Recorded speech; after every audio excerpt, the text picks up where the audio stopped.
Muir-Leresche, and I come originally from Zimbabwe. I'm now living in South Africa. I chair the Regional Universities Forum in East and Southern Africa, and I'm very involved in capacity development work. I'm also an agricultural and natural resource economist who's worked for many years in rural development in Africa.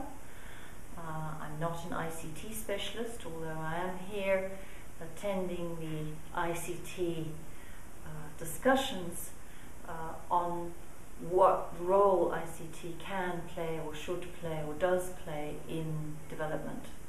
And we have really, as the objective is to try to draw together some of the key elements that are important, and to look at the various models that exist and draw together some of the synergies and emphasize some of the aspects that need to be kept in mind as we're developing, planning, implementing, and evaluating ICT projects or components of projects in Africa.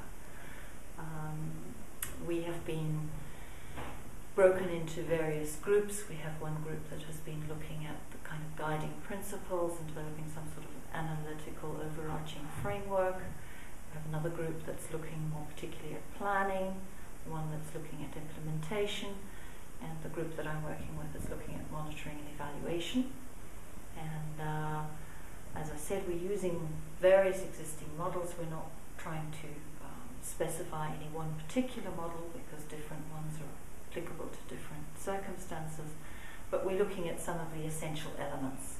And we've highlighted in our monitoring and evaluation how important it is to articulate the change process very clearly in order to be able to develop the indicators, that you need to take into account various areas of importance, that, for example, obviously empowerment, which relates to governance issues, ownership issues, and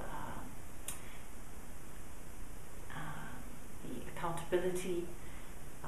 Then there's the economic aspect, where you're looking at 5 different levels of social capital. You're looking at income, you're looking at vulnerability, you're looking at risk, you're looking at various factors.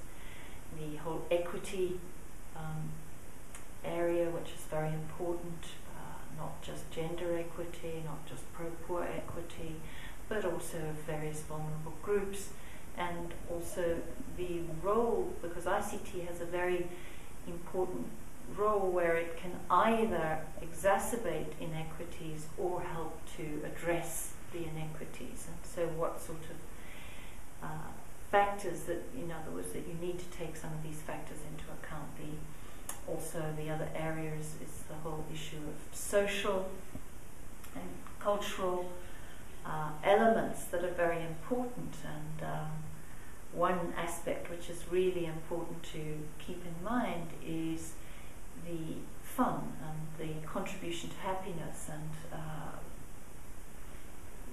only in the monitoring and evaluation it's not quite as clear cut, but it's very important that we keep in mind that ICTs can achieve their objectives in ways that also generate using entertainment, they can generate other benefits and multiplier benefits, and when we're evaluating we need to take these into account, because if it becomes possible to create these things in the rural areas, we can address rural-urban migration to some extent, we can ensure greater creativity and development